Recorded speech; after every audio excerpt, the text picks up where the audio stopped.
우리 홍인식 목사님은 어디서든지 안착할 만하면 떠나시고, 네. 안착할 만 하면 떠나시고, 참 그런 어떤 자유인이랄까, 방랑자라 그럴까, 이런 삶을 네. 이렇게 이제 사셨는데, 대부분의 사람들이 이제 돈과 편리, 지위에 속박된 네, 삶을 네. 사는데, 목사님은 그런 자신을 발견하는 순간, 과감히 이렇게 딱 박차고 이렇게 떠나는 것을 이제 되풀이 하셨는데요.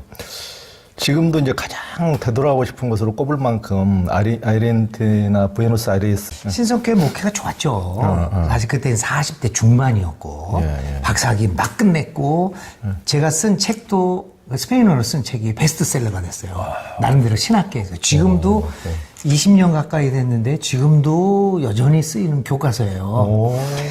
그만큼 이제 아르헨티나 교계에서도 그리고 한인들 사이에서도 제일 큰 교회 담임 목사였고 박사에다가 또 생기기도 부드럽게 잘 생겼고 그건 편집해 주세요. 그래가지고 떠날 이유가 없었죠. 근데 미국 2002년도인가 미국에서 미주 총회가 있었어요. 근데 또 갔는데 누가 나를 모르는 목사한테 여기가 아르헨티나에서 오신 홍인식 목사라고 소개를 그쪽에서 그렇습니까 인사하고 했는데 그날 밤 그 순간 내 마음속에 이따위로 소개를 해. 조영 기자님이 나를 소개할 때 좀 화려하게 소개를 해줘야지. 오늘 별 소개가 없었어요. 부에노스아이레스에서 제일 큰 한교회 그렇죠. 목사님이고, 그리고 더군다나 유일하게 박사님이고, 스페인어로 박사까지 했고 교수하고. 제대로 소개를 해야 되는. 해야죠. 그냥 그럼 저 사람이 나를 뭐로 보겠어? 그냥 그런가 보다. 이렇게. 이게 기분이 너무 나쁜 거죠. 그래서 그냥 건성으로 이러고 인사하고 돌아왔는데 그날 밤 호텔에서 다시 하나님의 음성을 듣는 거죠. 난 너를 버렸다. 하나님이 너무 자주 버려, 목사님을. 진짜 그랬어요. 떠나라. 떠나라. 그러니까 그래가지고 그런 오만한. 그리고 그날 호텔에서 혼자 다니까 늘 너무너무 우울한 거죠. 내가 왜 이 짓을 하고 있나. 하여튼 일단 떠나자. 돌아가가지고 미국 여행 잘하고 가가지고 집사람한테 떠납시다.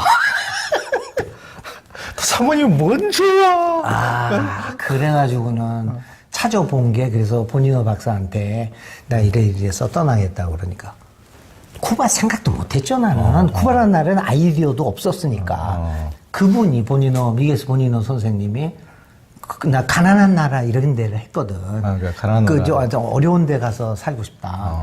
그때 그럼 쿠바 가라 그래요. 쿠바? 놀랬던 거죠. 그러니까 지금 북한과 함께 유일한 지구상의 공산주가 이제 쿠바인데 이제 그 당시에 90년대, 80년대 후반, 90년대 초반에 동국권 공산국가가 다 무너지면서 이제 실은 그 전에는 미국이 경제 봉쇄 조치를 공산국가들한테 하더라도 쿠바가 뭐 소련이나 이런 나라들 근제했을 때는 동부 유럽이 있었어요. 동부 유럽하고 같이 교역하면서 살았는데 그 이제 동부 유럽이 다 무너지면서 엄청나게 이제 너무 이제 요즘 북한처럼 굶어 죽는 사람도 생기고 이렇게 이제 미국 지배의 세상이니까 미국이 딱 봉쇄해버리면 참 살 길이 없잖아요. 그런 나라에 더군다나 공산국가에 최초로 어떻게 보면은 한국 기독교인으로서 제대로 살아보신 경험을 했는데 저는 제가 볼 때는 한국 국적을 가진 사람으로서 거기 체류증을 가지고 목사로서 살아간 사람은 처음이 아닐까. 그러니까 목사이기도 하고 교수, 거기서 교수도 이제 현지 신학생들 가르쳤으니까. 그때 그랬었죠. 그래서 쿠바로 떠나게 된 거죠. 전혀 아이디어가 생각이 없었다가. 쿠바에서 그렇게 실제 살아보니까 어떤가요? 몇 년 사셨죠, 그게? 이제 거의 5년 살았죠. 거기서 이제 그 영주권 체류증을 가지고 차도 없이 그 사람들하고 똑같이 먹고 살고 그랬었죠. 병원도 이 아픈 병원도 그냥 가고 마취 없이 이 갈고 그랬어요. 오마이갓. 그러니까 거기는 너무 열악하다면서요? 열악하죠. 그러니까 뭐 버스 타기도 어렵고 뭐. 그럼요. 버스 타기도 힘들고 하여튼 여행 가기가 너무 힘든 거죠. 자동차가 없으니까. 교통수단이 그렇게 너무 어려웠어요. 근데 이제 전반적으로 처음에는 한 6개월 정도는 굉장히 불편하고 힘들었는데 놀라운 건요. 인간은 6개월 정도면 불편하더라도 다 또 적응을 하게. 화장실이 제일 힘들었어요. 목욕시설 잘 없으니까. 근데 그 6개월 지나가니까, 화장실도 뭐 그냥 알아서 하고, 요만한 바켓스물이라고 그랬지, 옛날에. 요만한 그 고기 물로 샴푸까지 머리 다 감고, 샤워 없어도 6개월이 더구만요, 딱. 그리고 이거 핸드폰도 없고, 텔레비전 없이 아무것도 없잖아, 오락시설이요. 처음에 미치겠더라고. 근데 뭐 6개월 지나니까 그 제일 그 사람이 이렇게 살아보니까 먹는 거는 대강 어떻게 먹을 수가 있는데, 근데 그때 이제 쿠바에서 배운 게 뭐냐면 인간다운 건 뭔가 배설 시설이 좋고 목욕을 할 수 있는 거다. 샤워. 먹는 거는 좀 뭐 이렇게 해도 대강 먹을 수가 있는데, 씻고 배설하는 게 너무 열악하니까 진짜 힘들었어요. 그거. 그러니까. 그러니까 그때의 생활이 오늘 나의 생활에 굉장히 큰 영향을 주는데, 제가 좀 조기 은퇴를 한 거죠. 그러니까 조기 은퇴를 했다는 의미는 수입원이 그러니까. 이제 기본소득 외에는 없어진 거죠. 뭐 국민연금 타고 있잖아요. 그리고 조금 더 있는 거. 그러니까 현역 때보다 3분의 1 이상으로 줄은 거죠. 그러니까. 그럼 어떻게 살아가느냐? 소비를 줄이면 되더라고요. 목사님 밥은 내가 사드릴게요. 이제 공산주의 사회니까 카스트로가 체게바라하고 같이 혁명을 성공해서 그대로 이제 59년도에 혁명 성공해서 공산주의가 됐는데, 그러니까 뭐 사람들이 이제 많이 던지는 질문이, 과연 공산국가에서 기독교 교회가 존재할 수 있어? 이런 질문을 많이 이제 던지잖아요. 그 어떤가요? 그러니까 그 종교 탄압 국가 그러면은 쿠바, 북한 나오잖아요. 그렇죠. 저는 북한에 대해서는 말할 수 없고 경험을 안 해봤으니까. 쿠바에 대해서 왜 종교 탄압에 1위로 들어가느냐? 종교 탄압이 없는데. 기독교회가 계속 다 존재했고요. 제가 근무했던 학교가 개신교 신학대학인데 1946년도에 개설을 한 3개 교단의 연합학교예요. 한 번도 문 닫은 적 없어요. 학생이 없어서 수업을 못한 적은 있지.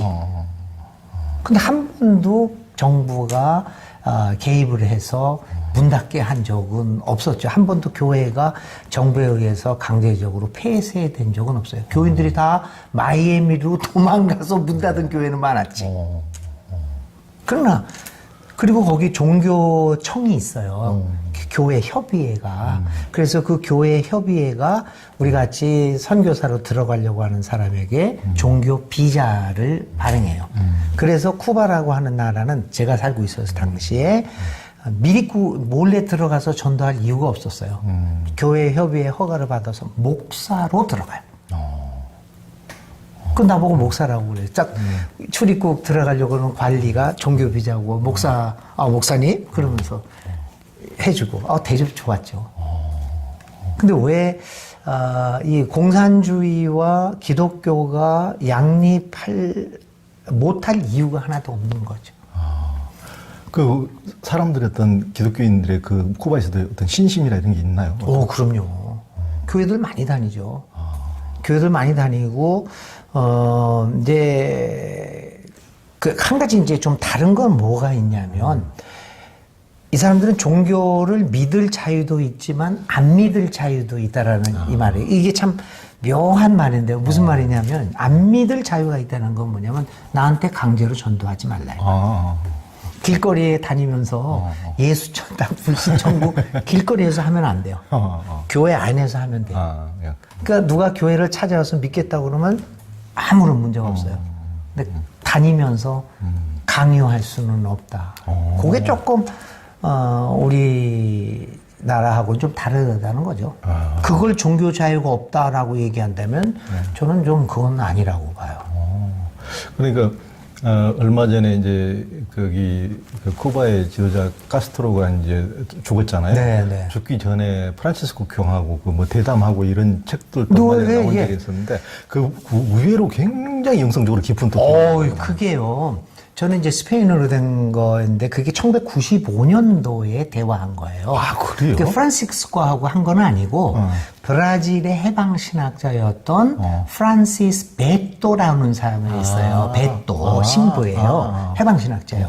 그 사람이 쿠바로 가서 몇 달에 걸쳐서 몇 번씩 왔다 갔다 하면서 대화를 나눈 게 종교와 카스트로라고 하는 제목의 책이에요. 한국말로 번역된 것도 있어요. 최근에 나왔는데 거기에 보면 이 카스트로가 종교에 대해서 어떻게 생각하고 있는가 정말 깊은 영성이 있어요. 그럼 깜짝 놀랐어요. 그럼요.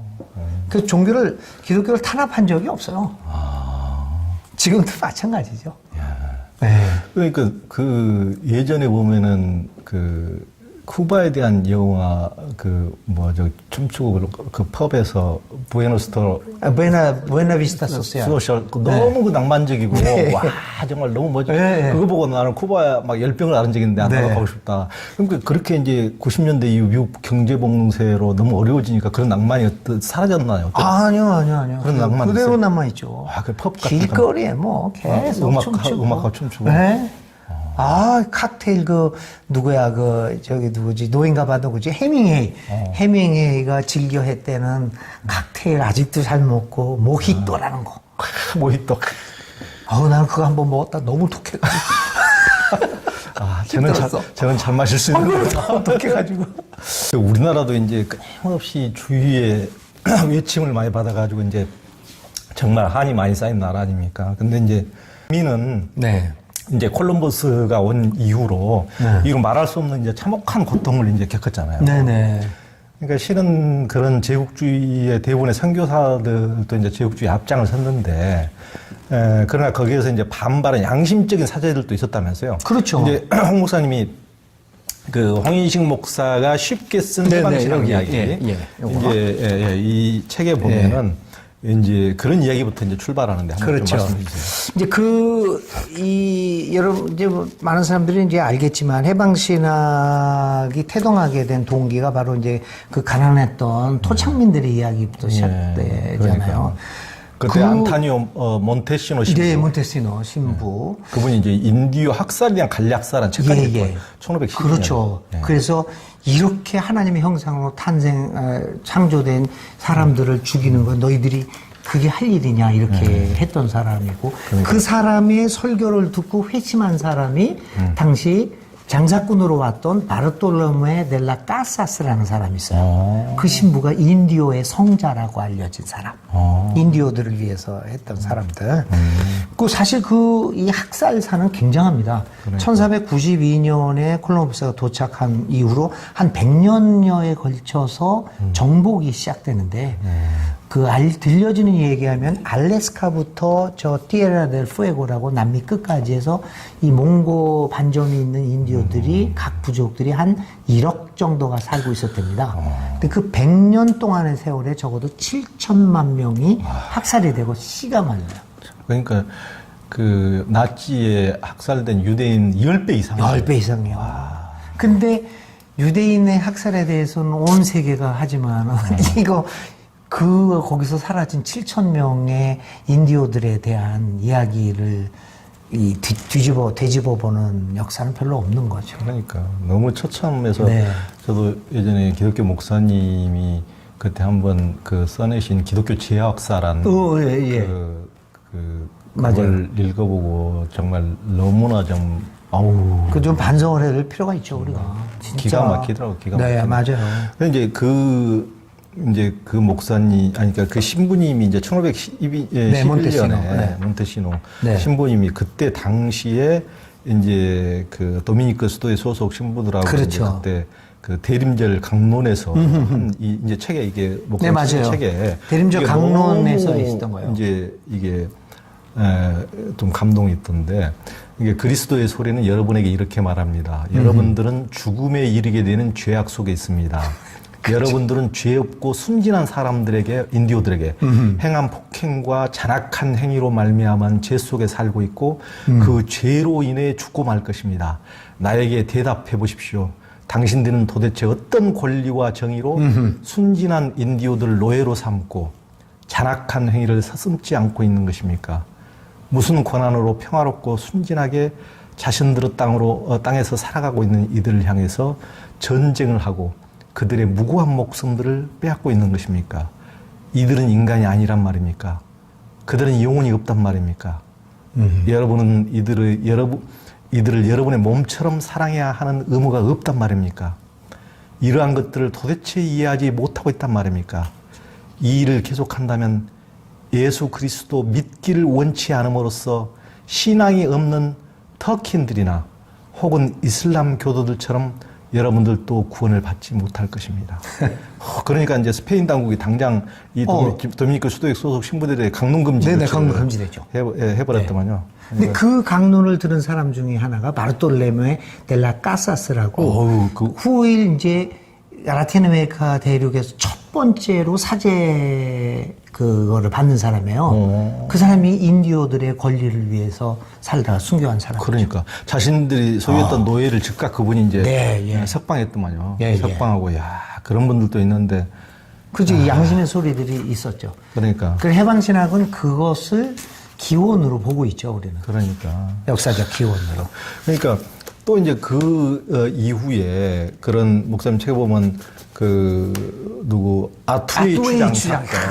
그 이야기는 진짜 그걸 보면은 진짜 그 어떤 양두구육의 종교의 모습을 너무 적나라하게 보여주더만요. 그런 천국에는 안 가겠다는 거요? 그러니까. 그러니까 아투웨이 그런 이제 인디오 추장을 이제 정복해서 그 사람 이제 화형에 화형에 처하게 됐죠. 네, 화형에 도미니크 공화국 지금 공화국이요. 거기 타이노 부족 추장이었는데 그 아투웨이 추장을 이제 부족원들하고 함께 이제 이 사람이 쿠바로 피신했는데 거기서 이제 스페인 정복자들이 그 사람을 잡아가지고 이제 화형에 처했을 때 당시 이제 이 사람이 아투웨이 총장이 부족들한테 한 연설이 또 지금 전해지더만요. 와, 그렇죠. 감동. 여러분이 지금 보고 있는 내 손의 금은보화, 이것이 스페인 사람들이 섬기고 있는 그들의 신입니다. 이것들을 위해 그들은 전쟁을 벌이고 우리를 죽입니다. 이것들 때문에 그들은 우리를 탄압하고 있습니다. 그러니 우리는 그들을 물리치고 바다에 쳐넣어야 합니다. 멀리서 온 이 야만족들은 자신들이 평화와 평등의 신을 믿는다고 우리에게 말합니다. 그러면서 우리의 땅을 강제로 빼앗습니다. 우리를 그들의 노예로 삼습니다. 그들은 영원의 존재에 대해 말하고 신의 상급과 징벌에 대해서도 말합니다. 그러면서 우리의 소유물을 강탈하고 훔쳐가고 있습니다. 우리의 아내와 딸을 강간하고 죽입니다. 우리는 그들보다 월등한 용기를 가지고 있지만 그들은 우리의 무기로서는 도저히 뚫을 수 없는 강철로 만든 갑옷으로 그들의 몸을 감싸고 있습니다. 그렇죠. 요즘에도 이제 스페인의 성당이 얼마나 화려해요. 저도 이제 스페인 다니면 성당에 너무 그 화려한 금으로 그냥 그 남미에서 이제 가져온 금칠로 상상할 수 없는 금으로. 그럼요. 이게 과연 종교의 모습인가? 그러면서 이걸 자랑하고 이게 전부 다 그 스페인 정복자들이 다 인디오들을 다 죽이고 노예로 삼아서 가져온 부도덕의 어떤 표상인데 상징인데 그것을 어떤 종교에 자랑하고 하면서 그러면서 스페인의 성당에서는 또 자기들이 무슬림이 침략했을 때 자기들이 어떤 그 족쇄를 쳤던 수갑 몇 개 정도는 그렇게 지금까지도 자기들이 당했다고. 자기들이 그렇게 한 참혹한 역사는 하나도 언급하지 않고. 그렇죠. 그러니까 너무 보면은 부도덕과 반성이 너무 없어요. 그런 그 종교의 역사들을 한번 되돌아보면서 오늘의 삶을 회개해야 하고 성찰해야 될 것 같아요. 네. 그러니까. 이 아투웨이의 사건은 정말 우리에게 많은 그 영감을 주는 사건이었죠. 그런 천국에 가지 않겠다. 그러니까. 그 이제 아투웨이한테 이제 사형이 집행되는 날 스페인 종군 신부가 이제 카톨릭 신부가 이제 세례 받으라고 제안하니까 신부한테 세례 받으면 이제 뭐가 좋으냐 했더니 이제 카톨릭교 예식에 따라서 예수를 영접하고 사례를 받으면 죽어서 천국에 가고 이제 그러니까 이제 아투웨이 추장이 그렇다면 여기에 나를 둘러싸고 있는 이 사람들 아무 잘못한 것이 없는 나의 아내와 딸들을 강간하고 죽이고 가족을 겁탈하고 그리고 나의 집을 불태우고 나의 온 재산을 빼앗고 가축들을 탈취해간 이 군인들도 천국에 가는가라고 신부가 아두에 물어보니까 이 사람들은 예수 믿으니까 천국 간다고 그러니까 이들이 예수를 믿고 사죄를 받았으니 이제 천국에 간다고 그러니까 아두에 그렇다면 나는 그런 천국에는 안 가겠다. 그것은 천국이 아니다. 이 사람들이 없는 지옥이 바로 천국이다. 그들이 그렇죠. 있는 곳이 지옥이고, 그렇죠. 그들이 예. 이제 자기들의 땅을 다 부인과 애들 강간하고 죽이고 다 자기들 노예로 삼고 했으니까 그들이야말로 지옥의 사람들이고. 네. 너무 정확한 말 아닙니까? 그 오늘의 상황에서 그대로 반복되는 이야기 같아요. 그러니까 예수를 믿으니까 이 사람들은 다 그렇게 사륙하고 강간하는.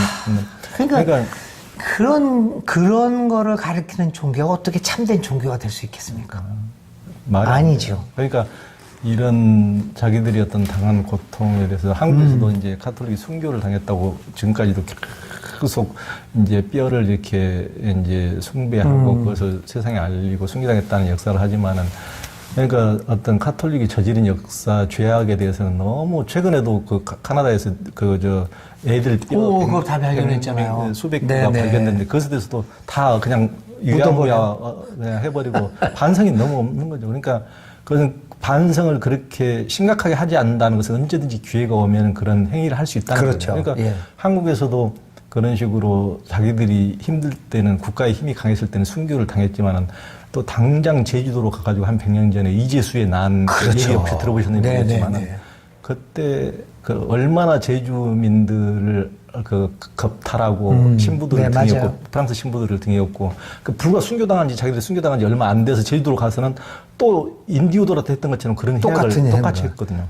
그러니까 반성이 없으면 언제든지 기회가 오면은 그런 식을 역사는 되풀이될 수 있다는 그렇죠. 것 때문에 네.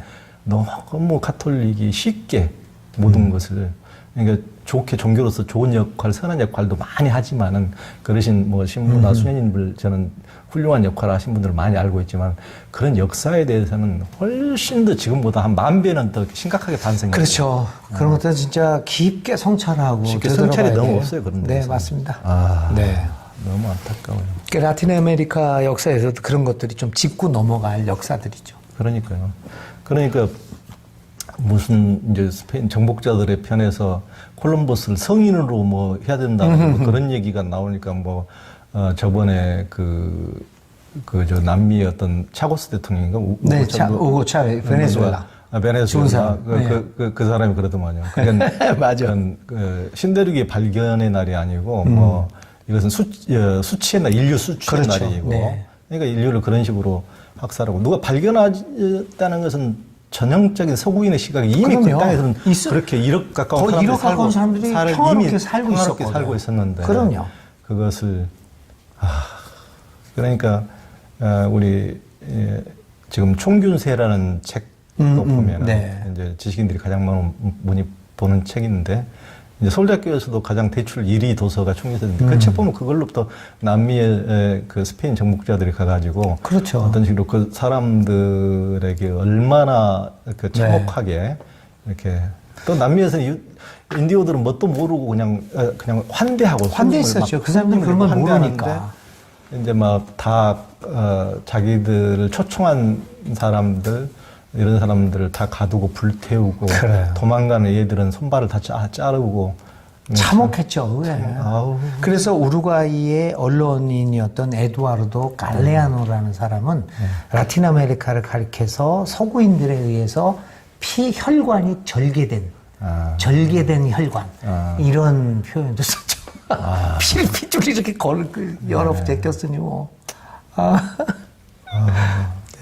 인류는 어떻게 보면 종교는 네. 참 그런 걸 보면 너무 거짓의 역사예요. 참 너무 참혹해. 계속 양심 있는 세력들이 계속 이걸 밝혀내고. 그러니까 이제 해죠. 거기서 목숨 걸고 이렇게 했던 그런 사제들도 많았고. 안토니오 몬테시노나 그러니까. 바르톨레메 데라 카사. 그런 신부들이 꾸준히 있어왔고. 그렇죠. 그리고 자기들이 목숨을 걸고. 1970년대, 60년대로 들어오면서 사실 해방신학자들. 그러니까 해방신학이 그들을 있는 거죠. 양심적인 있죠. 사제들을 있는 게 이제 그래서 해방신학. 사실은 20세기에서요. 네. 가장 많은 순교자를 낸 신학이 해방신학입니다. 그러니까. 얼마나 많이 죽었어요. 네. 네. 그러니까 이제 해방 신학이 이제 현대에 들어와서 1960년대부터 이제 해방 신학이 등장해서 그들의 이제 그 구조적 서구의 네. 어떤 부도덕한 어떤 그런 지배 권력과 지배 어떤 기업에 의해서 이제 그러니까 미국을 중심으로 한 다국적 기업이 들어와가지고 전부 다 뭐 이제 석유 시추하고 뭐 다 그랬죠. 뭐 그런 식으로 해가면서 그러면서도 다 자원을 수탈해가면서도 여전히 난민들은 너무 가난하고 옛날 그 콜럼버스 이후에 남미가 그랬듯이 그러니까 그렇죠. 난민들이 여전히 그런 현실 상황을 보고 이제 브라질이나 아르헨티나 이런 남미의 사제들이 이제 그 부도덕한 현실에 눈을 뜬 게 이제 해방신학 아닙니까? 그렇죠. 네, 그리고 이제 맞습니다. 그 브라질의 주교 돔 헬더 까마라 얘기가 전해진대. 까마라. 이 도멜도 까마라는 헤시페라고 하는 브라질 북부지만의 가난한 지역이었어요. 근데 그 사람이 본당 신부였죠. 본당 신부였는데 이 사람들이 처음부터 해방신학 그런 하는 거는 아니죠.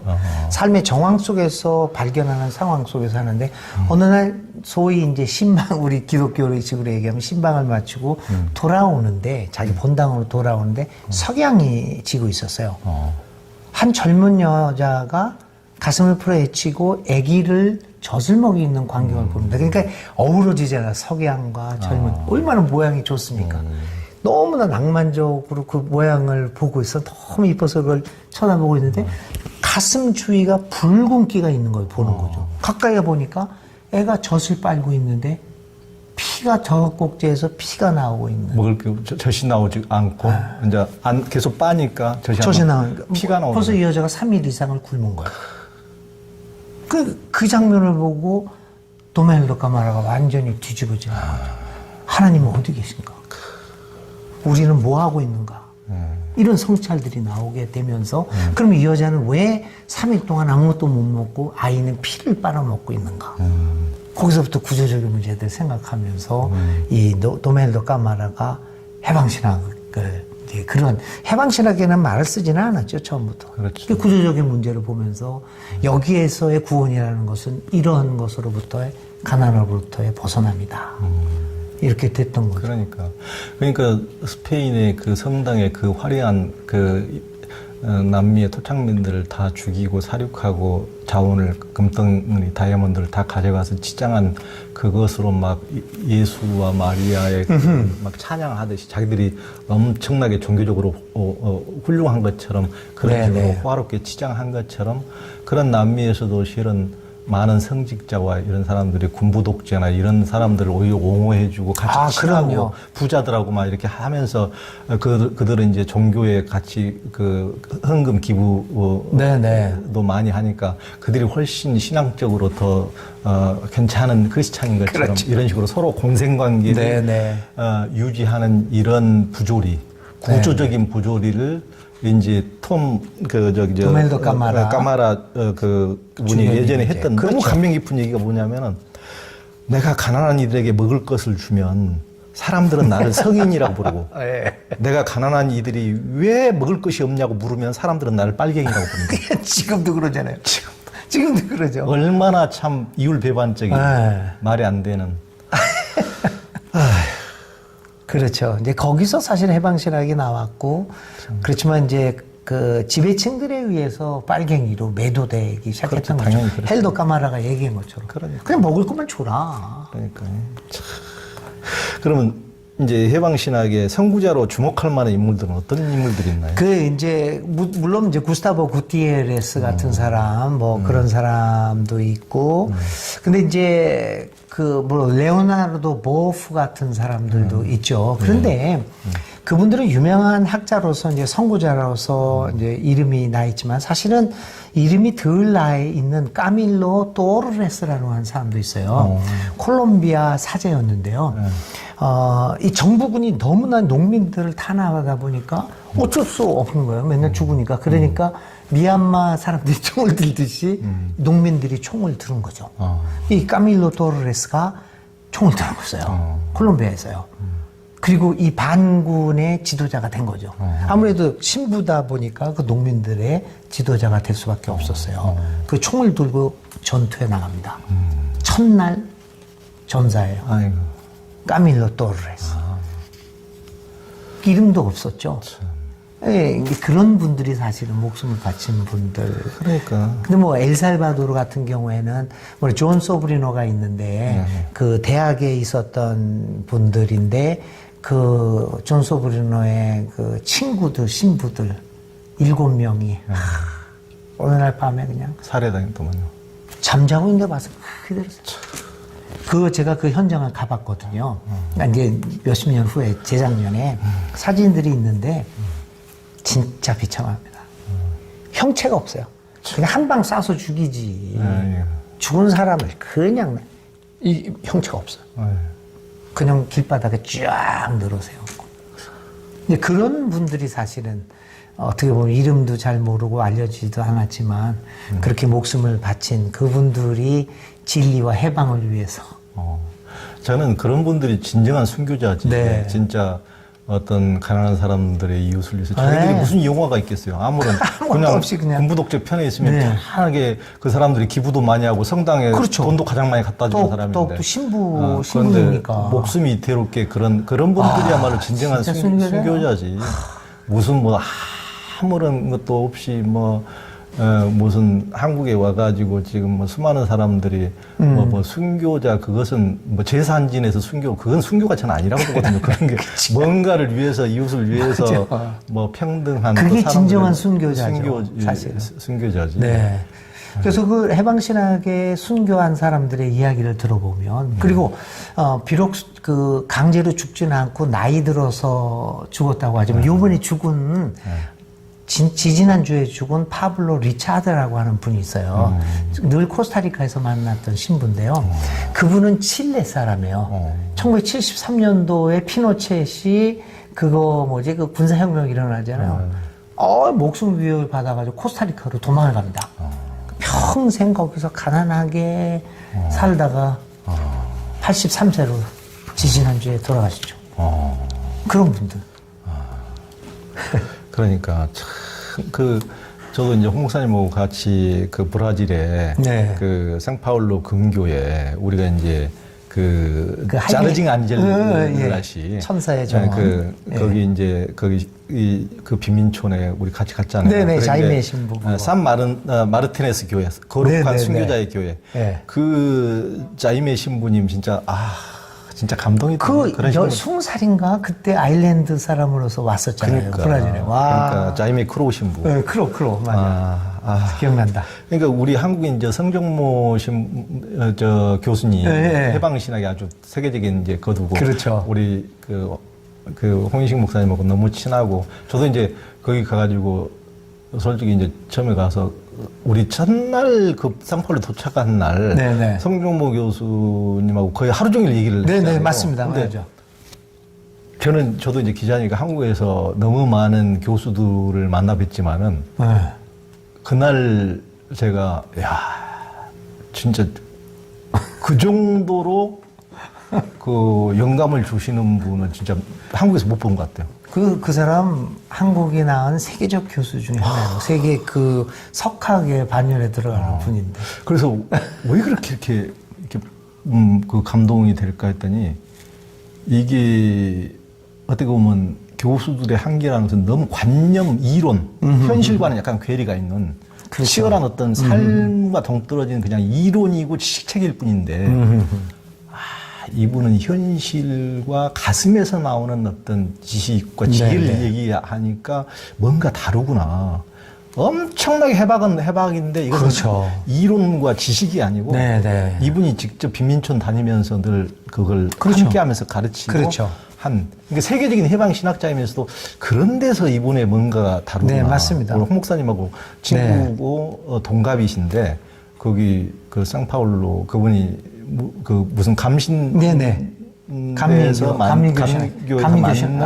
대학교. 감리교 대학교인데 거기는 이제 일반 종합대학. 종합대학의 안에 있는 신학대학. 신학대학교. 근데 네.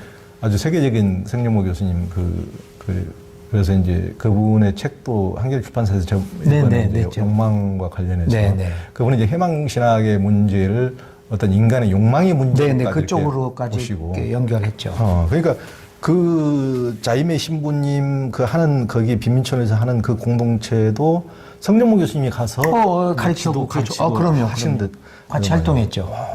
그러니까 참 그 자임의 신부님도 진짜 그런 그 빈민들을 위해서 살다가 이제 수많은 암살당하는 네네. 거기서 암살당한 노조 지도자도 이 자임의 신부 절친한 친구. 거기 그 사진들이 쭉 걸려 있었잖아요. 그 자기 암살당한 친구 네네. 사진도 이렇게 참. 있고 하여튼 그런 상황에서도 그것을 떠나지 않고 이렇게 사람들을 이렇게 끊임없이 돕고 그러면서도 얼굴이 얼마나 평화로운지. 그러니까 재밌었죠. 어떻게 아무것도 모르는 사람들은 뭐 해방신앙 한다는 이유로 빨갱이라고 하는데 우리 이런 사람들이 비판하는 빨갱이라고 생각하는 가장 정반대 인품을 가진 그쵸. 너무 자상하고 한번 만나봐야 돼요. 그 사람들. 정말 눈물 나네요. 눈물. 네. 그런 신부님은 정말 그러니까 같은 신부라도 이제 그런 남미권에서도 해방신학에서 그 목숨 걸고 이렇게 하시는 신부님 중에서도 한 10분의 1 정도 된다고 숫자로 네네, 그때 그렇죠. 당시에도 이제 군부독재가 지배하던 그런 시대에 네네. 그러니까 10분의 9는 그냥 현상 유지로 이렇게 이제 하거나 또 일부는 또 이제 군부독재 협조하고 같이 이렇게 하고 이제 한 10분의 1 정도 진짜 목숨을 걸고 좀 그렇죠. 해방신학적 관점에서 이제 어느 쪽이 과연 정말 자기를 이기적인 이런 것을 다 벗어버리고 진정한 예수님을 따르려고 하는 쪽인가 그런 것은 무슨 자기 어떤 관념이라든가 편견을 놓고 보면 너무 분명한 거죠. 그럼요. 누가 예수의 길을 따르고 있느냐는 거기서 분명 확연하게 드러나는 것 같아요. 예. 그렇죠. 근데 그러니까 해방신학을 하시는 분들이 군부독재로 이렇게 살해만 당한 게 아니고 로마 교황청으로부터도 엄청난 박해를 받잖아요. 그렇죠. 특히 이제 요한 바울 2세. 그분 때. 요한 바울 2세 때 굉장히 박해를 받았고 그 유명한 에르네스토 까르데날이라고 하는 니카라구아 신분이 있어요. 그 신분은 저기 그 요한 바울 2세가 방문했을 때 그 가서 이제 신부니까 교황한테 무릎 꿇고 이렇게 아련을 하거든요. 거절하잖아요. 교황이? 그 자리에서 야단치잖아요. 그렇게 거부당하기도 하고, 아이고, 파문당하고. 너무 그러니까 힘들었죠. 그런 막 공산주의로 해방신학을 매도하기도 하고, 그런 막 십자군식으로 막 이렇게 하기도 하고, 좀 정말 가슴 아프게. 그러니까 그 아르헨티나에서 독재자 비델라. 예. 전두환 이상의, 악독한 일을 했죠. 상상할 수 없는, 그러니까 그 지금, 현재 지금 교황이 그 이제 아르헨티나에 계실 때 다 일어난 일인데 그런 게 비델라 그 독재자는 뭐 이제 임신한 여성, 반정부 인사들 가운데 임신한 여성들 족쇄를, 출산하면서도 족쇄를 안 풀어주고 수갑 상체로 아이들은 다 뺏어갔죠. 아이들은 다 뺏어서 군부 독재자한테 협조하는 그런 사람들한테 입양시켜버리고. 그래서 나중에 그 아이들을 찾는 운동들이 있었는데요. 뭐 찾기도 했고, 뭐 지금까지도 못 찾는 애들도 많고. 그러니까. 그렇게 이제 출산이 끝나면 그 반정부 인사들, 여성들을 이제 군용기에 태워서 바다에서 산채로 던져버리고 다 던져서 살해하고. 그래서 할머니들이 손자, 손녀 찾기 운동을 한 거죠. 엄마, 아버지는 죽었으니까. 그때 5월 광장에 이제 그런 5월 광장에 거기 지금 교황이 그 있었던 거기 대성당 바로 앞에 5월 광장에. 네네, 바로 거기 우리 지나갔을 거예요. 그러니까 갔어요. 그때 가서 그거 봤던 그 5월 대성당도 들어갔었어 우리가. 거기에 이제 실종된 자녀와 손자 손녀들을 잃은 어머니와 할머니들이 30년째 매주 목요일 날 머리에 흰 수건 쓰고 어디서 그 저항 가수 메르세데스 소사 이런 노래를 이제 부르면서 하죠. 소사하고 레온 히에코 이런 노래를 부르면서 눈물을 계속 흐르고. 그러니까 참 정말 어려웠던 역사였죠. 뭐 지금도 계속되고 있고. 그러니까 참 그 나쁜 놈은 그 비엘라는 그 2011년에 이제 그때 86살이라 먹었는데 그때 50년형 네네.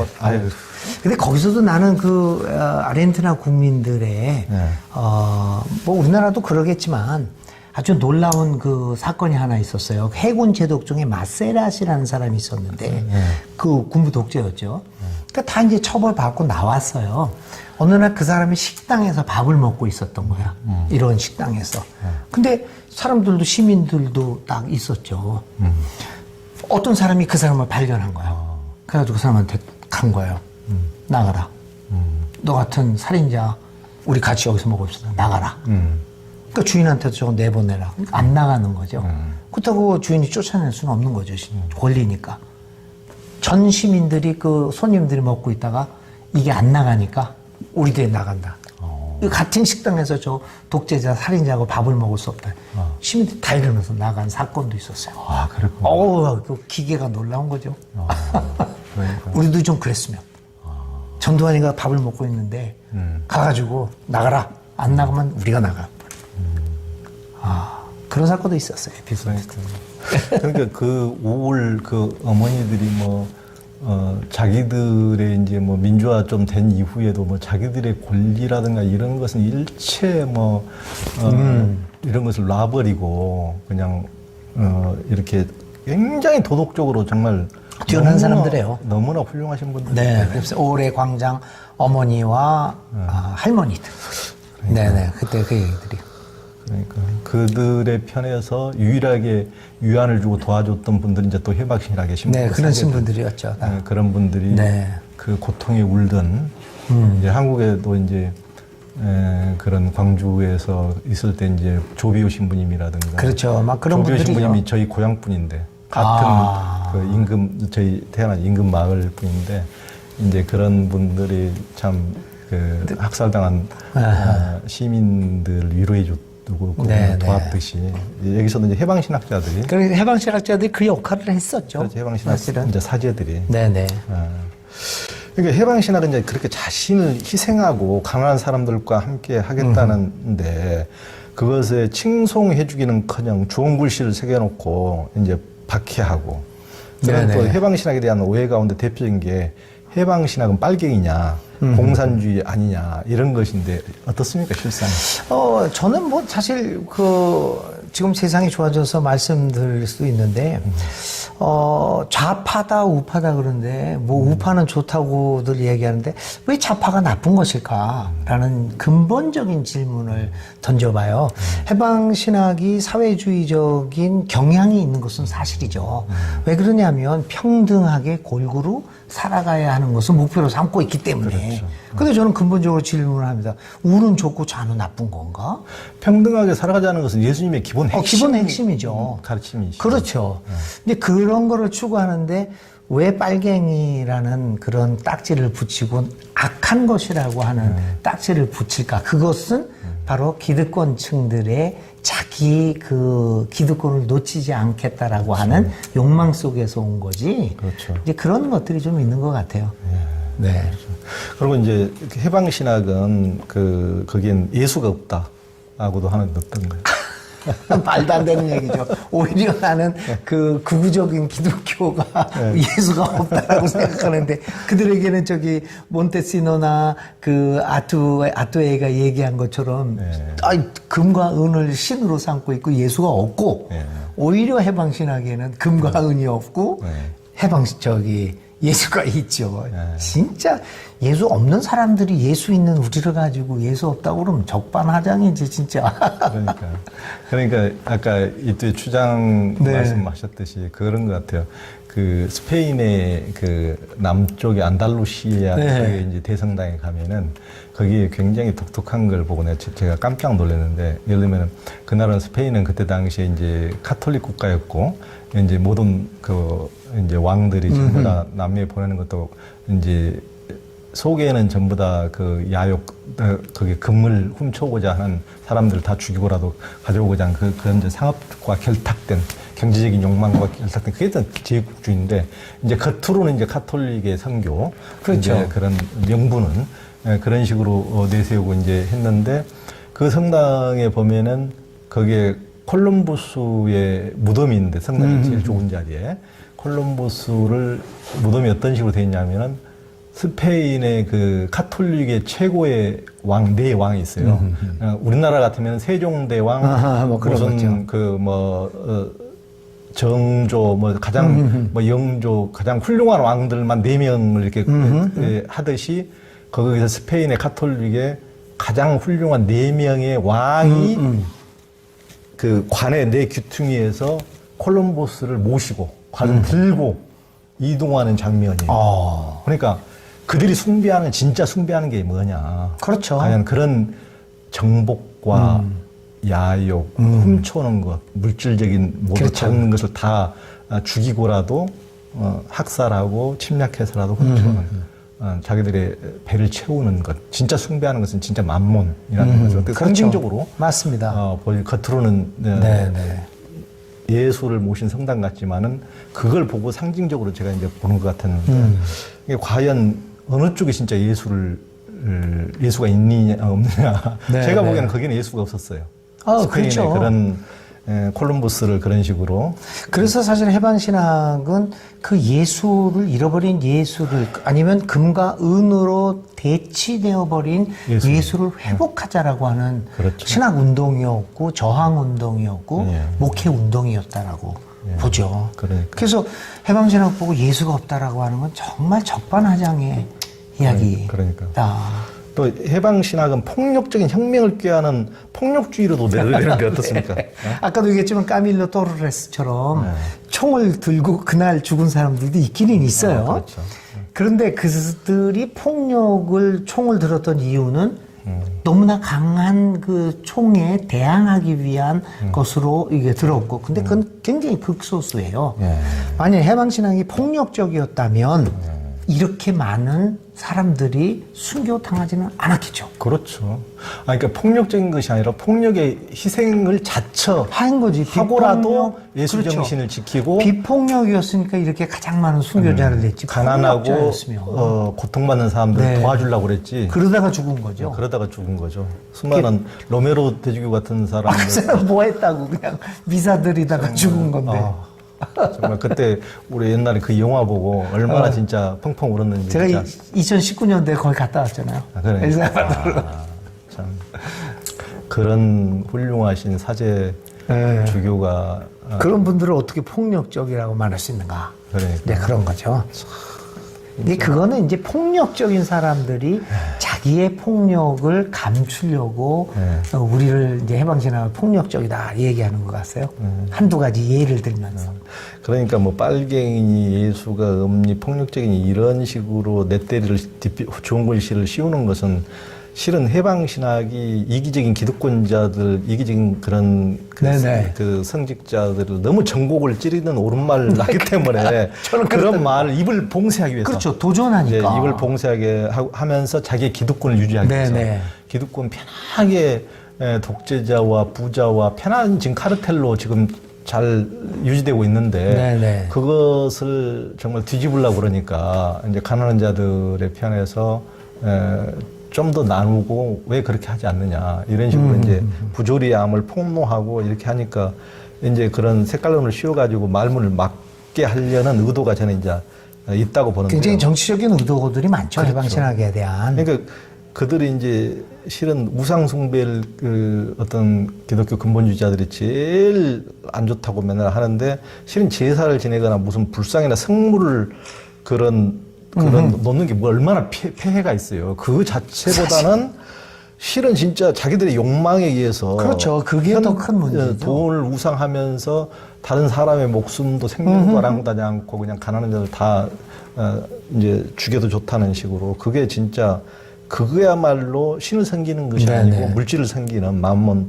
그러니까 돈과 물질 숭배로 보는 그거야말로 진정한 우상 숭배 아닙니까? 그게 그런 것들이 제일 지금으로서는 이제 금운을 섬기는 것이 가장 큰 우상이고 그러니까요. 해방신학은 그런 면에서 민중을 회복하고 예수를 회복하고 성경을 회복하자고 하는 큰 운동이라고 저는 생각하고 또 그래서 오늘 한국 사회에서 가장 필요한 신학이 아닐까. 그렇죠.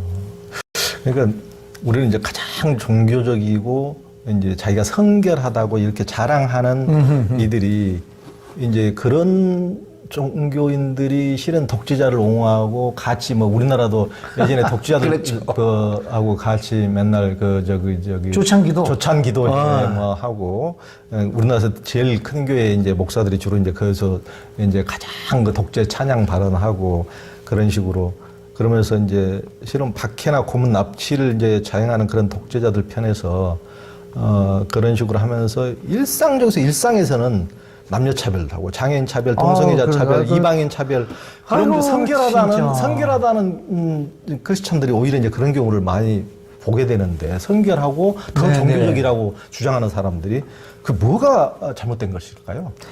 이제 이분들이 이렇게 차별하고 뭐 성소수자 문제도 그렇고요. 뭐 가난한 사람들 뭐 이런 거 뭐 장애인들 평별 여자 차별 이런 문제들을 거룩한 것이라고 이야기를 하는데 이 거룩이라고 하는 거를 자꾸만 율법적인 면에서 보는 거죠. 근데 거룩이라고 하는 것은 신의 품성이거든요. 그러니까 거룩해지자라고 하는 것은 신의 성품에 가까이 가자는 얘기지 율법적으로 도덕적으로 완벽해지자는 얘기가 아닌 거죠. 그 거룩이라는 말을 자꾸만 이 사람들은 성별로 보는 거예요. 근데 거룩은 그게 아니라 신의 품성, 그 넓은 품성에 참여하지 않은 것이기 때문에 오히려 거룩해지기 위해서는 좀 더 장애인들 그 남녀 차별을 철폐하고 또 가장 어려움을 겪고 있는 성소수자들을 가슴에 안고 이것이 거룩한 신의 성품에 참여하는 거. 그러니까 이 거룩에 대한 의미를 잘못 이해하고 있다. 이거를. 그러니까요. 근데 자꾸만 그거를 속박의 도구로 사용하고 있죠. 그러니까. 우리는 거룩해지자. 그러면 좀 더 포용적인 사람이 되면 거룩한 사람인데.